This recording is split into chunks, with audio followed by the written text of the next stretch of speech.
শুভ সকাল বন্ধুরা, মিষ্টিস ফ্যামিলির আরেকটি নতুন ব্লগে তোমাদের সবাইকে ওয়েলকাম। আশা করছি তোমরা সবাই ভালো আছো আর আমরাও ভালোই আছি। এখন বাজে সকাল 6টা আর আজকে এখান থেকেই আমি আমার নতুন ব্লগটি শুরু করছি। কাছে দূরে যে সকল বন্ধুরা আমার ব্লগ দেখছো বা দেখো, তাদের সবাইকে অনুরোধ রইল আমার ব্লগের সঙ্গে থাকার। তোমরা আমার ব্লগটা দেখো, আশা করছি তোমাদের ভালো লাগবে।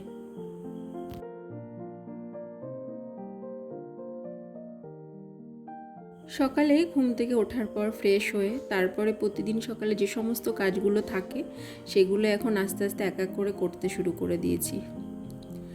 ছেলের শরীরটা তো কিছুদিন ভালো ছিল না, জ্বর হয়েছিল, তো এখন জ্বরটা নেই, কিন্তু তাও ভাবলাম জ্বর নেই কিন্তু বাড়িতে দুদিন থাকুক, রেস্ট করুক, তারপরে স্কুলে পাঠাবো। তাই ও বাড়িতেই আছে। ও এখনও ঘুমোচ্ছে, তাই ভাবলাম যে ও ঘুম থেকে ওঠার আগে ছটপট কাজগুলো সব সেরে নিই।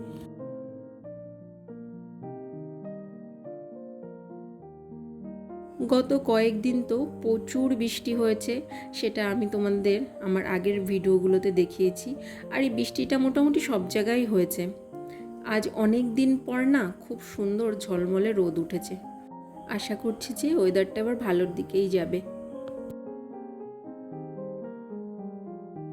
এই জামা কাপড়গুলোর কালকে কেচে মেলে দিয়েছিলাম, ছাদেই মেলে দিয়েছিলাম, তা পুরো শুকায়নি বলে আবার বারান্দায় রেখে দিয়েছিলাম বিকালের দিকে। সকালে দেখলাম পুরোপুরি শুকিয়ে গেছে, তো এখন এগুলো ভাঁজ করে নেব। না হলে কি হবে জানো, হয়তো এ কাজে সে কাজে বিজি হয়ে যাব আর জামা কাপড়গুলো এভাবে সোফাতেই পড়ে থাকবে। যেটা আমি সব সময় বলি, সময়ের কাজ সময় করলে ঘর অগোছালো থাকে না। আর যদি মনে করি যে ফেলে রাখবো, সেটা সেখানে পড়েই থাকবে। যাই হোক, জামা কাপড়গুলো ভাঁজ টাজ করে ছেলেকে ঘুম থেকে তুলে ব্রাশ করিয়ে দিয়েছি। এখন বিছানাটা সেট করে নেব আর তারপরে ব্রেকফাস্ট বানাবো। আজকে না ভেবেছি যে ছেলেকে আর প্রতিদিন যেটা খাওয়াই সেরিগ্রো, সেটা আর খাওয়াবো না। অনেক দিন ধরে না চাউমিন খাওয়া হয়নি। ওকে স্কুলে হয়তো টিফিনে দিই, কিন্তু সেটা দিই হয়তো ইপি ম্যাগি যেগুলো হয় সেগুলো। তা আমরা বাড়িতে আর খাইনি, তাই ভাবলাম আজকে একটু সবার জন্য সকালে ব্রেকফাস্টে একটু চাউমিন বানিয়ে নিই। ছেলে খাবে, ওই জন্য বেশি স্পাইসি বানাবো না। পেঁয়াজ, ডিম আর অল্প ঝাল দিয়ে চাউমিনটা রেডি করব। ছেলের কথা ভেবে এখন সব রান্নাতেই না ঝালটা একটু কম ইউজ করি। আমরা তো আমাদের সময় বাঁচানোর জন্য এখন ইপি ম্যাগি যেগুলো তাড়াতাড়ি হয় সেগুলোই করে নিই। কিন্তু এই টাইপের নুডলসগুলো দেখবে খেতে বেশি ভালো লাগে। আমার নিজস্ব মতামত এটা, জানি না তোমাদের কেমন লাগে। তো ছেলের জন্য নিয়েছি আর আমার জন্য নিয়ে নিয়েছি, আর বাবা মার জন্য রেখে দিয়েছি। ওনারা যেহেতু সকালে একবার টিফিন করে নিয়েছিলেন, তাই বললেন আমরা এখন খাবো না, একটু পরে খাবো। যাই হোক, ওনাদের খাবারটা রেখে আমি আবার উপরে চলে এসেছি। এখন একটু আমার বেডরুমের যা যা ফার্নিচার যা যা আছে সেগুলো একটু ক্লিনিংয়ের কাজ করব। তো সবার আগে টিভিটা একটু ভালো করে মুছে নিলাম, দেখলাম একটু ধুলো জমেছে। আর তারপরে এখন ড্রেসিং টেবিল এগুলো মুছবো। তারপর কিচেনে আবার যাব লাঞ্চ রেডি করার জন্য। আজকে আমি তোমাদের সঙ্গে কিছু কমেন্ট শেয়ার করব, যেগুলো আমার ভিডিওতে কিছু দিদি ভাই বোনেরা করেছেন। তো চলো, তো আমার আগের ভিডিওর কমেন্ট করেছেন পূর্ণিমা সরকার দিদি ভাই। তিনি বলেছেন যে আজকে প্রথমবার দেখলাম, খুব ভালো লাগলো, পাশে রয়ে গেলাম বন্ধু হয়ে। অবশ্যই দিদি ভাই, আপনি অনেক সময় বের করে আমার ভিডিওটি দেখেছেন, তার জন্য অনেক ধন্যবাদ। আমিও আপনার বন্ধু হলাম। সুমনা কয়েল লিখেছে, খুব সুন্দর দিদি, সাপোর্ট করো। অবশ্যই সাপোর্ট করব, তুমিও আমার পাশে থেকো। কমেন্ট করেছে ববিস কুকিং ব্লগস, লিখেছেন খুব ভালো লাগলো। খুব ধন্যবাদ, আপনার আমার ব্লগটি ভালো লেগেছে, এইভাবেই আমার সঙ্গে থাকুন। উর্মিলা সমর কমেন্ট করেছে, খুব সুন্দর হয়েছে দিদি ভাই, আমি নতুন পরিবারের সদস্য হলাম, তোমার পাশে থাকবো। আমিও তোমার পাশে আছি, আর অসংখ্য ধন্যবাদ আমার পরিবারের সদস্য হওয়ার জন্য। তোমাদের কমেন্টের জন্য অনেক অনেক ধন্যবাদ।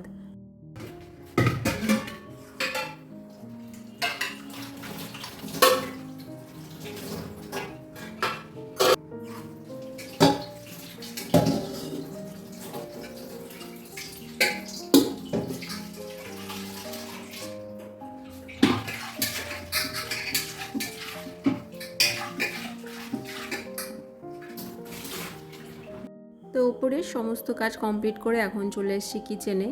এসে সবার আগে এখন ভাতটা বসিয়ে দেব, আর তারপরে যা যা রান্নাগুলো আছে এক এক করে সব করব।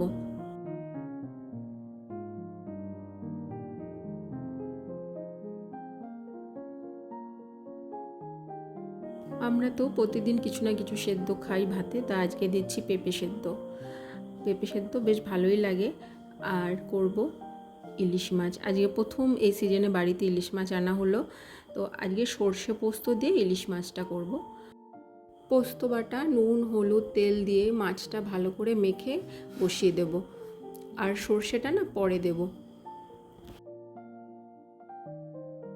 সর্ষে বাটার পর আমি না এভাবে ছাঁকনিতে ছেঁকে দিই, কেন বলো তো, না হলে সর্ষের তো যতই মিহি করে বাটা হোক না কেন, সর্ষের যে ছালগুলো থাকে ওগুলো খুব অ্যাসিড হয়, পেটের পক্ষে ভালো না। আর ওই জন্য এইভাবেই দিই। আর লঙ্কাটা আগে থেকে চিড়ে দিলাম না, গোটা কাঁচা লঙ্কা দিলাম, ছেলে খাবে তাই।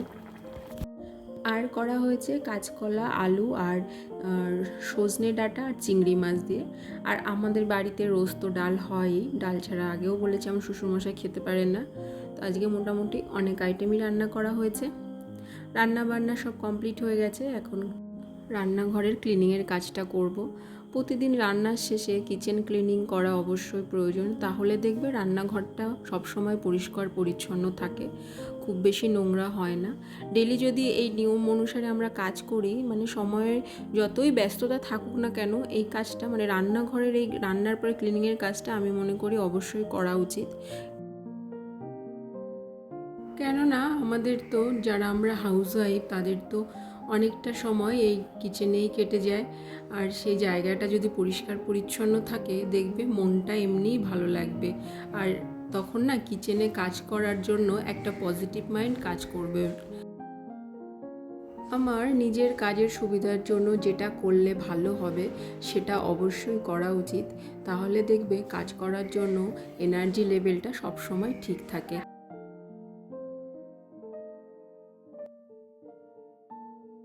সকাল থেকে একের পর এক কাজ করার পরে এখন যখন রান্নাঘর থেকে বেডরুমে এসছি, তখন তো একটু রেস্ট করতেই হয় বলো, কাজের ফাঁকে ফাঁকে একটু তো বিশ্রাম প্রয়োজন। ওই জন্য এসে না কিছুক্ষণ বসে এখন এই আম কেটে এনেছিলাম, ওটাই খাবো।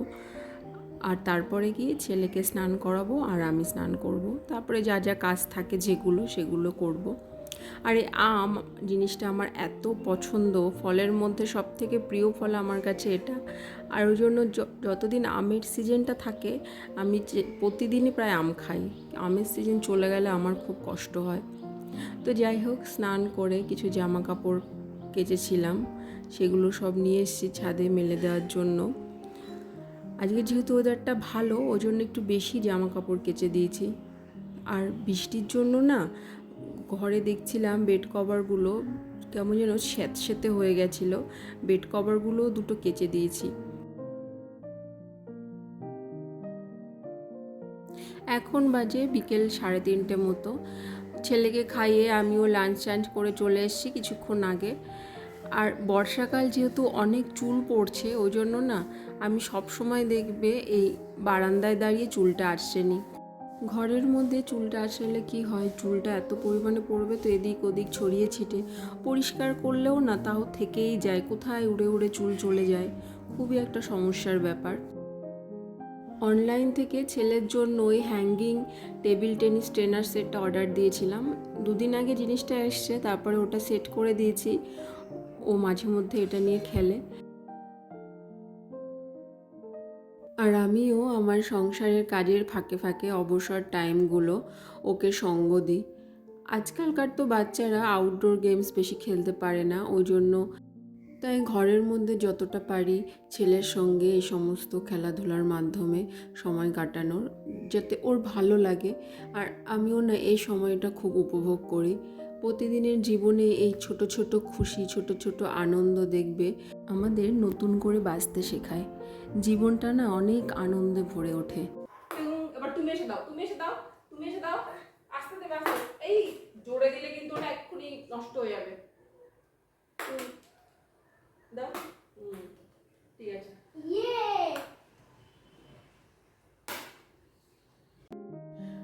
আমাদের একঘেয়েমি জীবনের মধ্যে এই সমস্ত ছোট ছোট খুশি, ছোট ছোট আনন্দ, এগুলো যদি পাই দেখবে আমাদের মাইন্ডটাকে না অনেকটা পজিটিভ করে দেয় আর এনার্জেটিকও করে দেয়।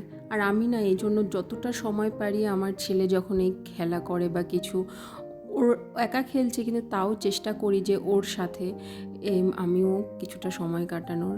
ওরও ভালো লাগে যে মা ওর সঙ্গে খেলছে।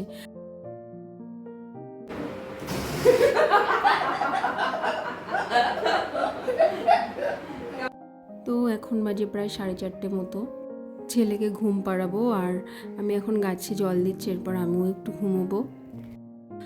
আর আমি দেখছিলাম যে আমার জবা গাছটায় না কি সুন্দর জবাটা হয়েছে দেখো, তাই ভাবলাম তোমাদের সঙ্গেও শেয়ার করি। তো চলো বন্ধুরা, আজকের মতো ভিডিওটা তোমাদের সঙ্গে আমি এই পর্যন্তই শেয়ার করলাম। দেখা হবে তোমাদের সঙ্গে নেক্সট ব্লগে। তোমরা সবাই ভালো থেকো, সুস্থ থেকো।